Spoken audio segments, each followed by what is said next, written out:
In today's video, I'm going to teach you how to create multiple signatures in Gmail.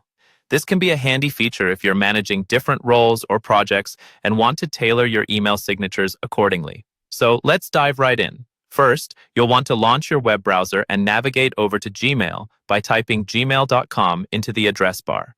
Log into your Gmail account with your email address and password. Once you've logged in, you should see your inbox displayed prominently. Now take a glance at the top right side of your screen and find the gear icon, which represents the settings menu. This is where you'll find many options to customize your Gmail experience. Click on this icon, and from the drop-down menu select See All Settings. This will take you to a comprehensive list of settings that you can adjust.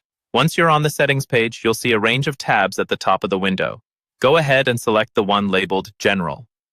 The General Settings tab is where you can find multiple customizable features for your Gmail account.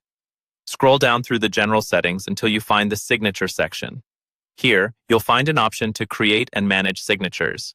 To begin adding a signature, click on the button that says Create New. A small window will pop up prompting you to name your signature. Be sure to choose a name that helps you easily identify it later, especially if you plan on creating multiple signatures. After you've named your signature, click Create.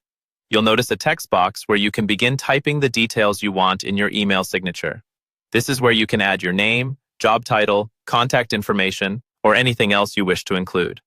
Remember, this is the information that will automatically appear at the bottom of your emails when you select this signature. But that's not all. You can format your signature to match your style.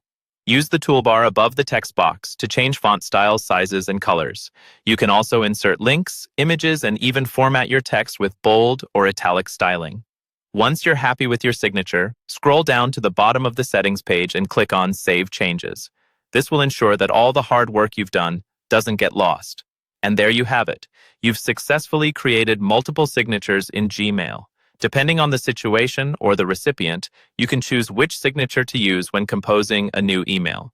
Simply click the pen icon at the bottom of the Compose window to select or switch between your saved signatures. It's that easy. I hope this guide has been helpful for you today. Customizing and managing your Gmail signatures is a great way to keep your communication professional and relevant to the different aspects of your work or personal life. Thanks for watching, and I'll see you in the next video.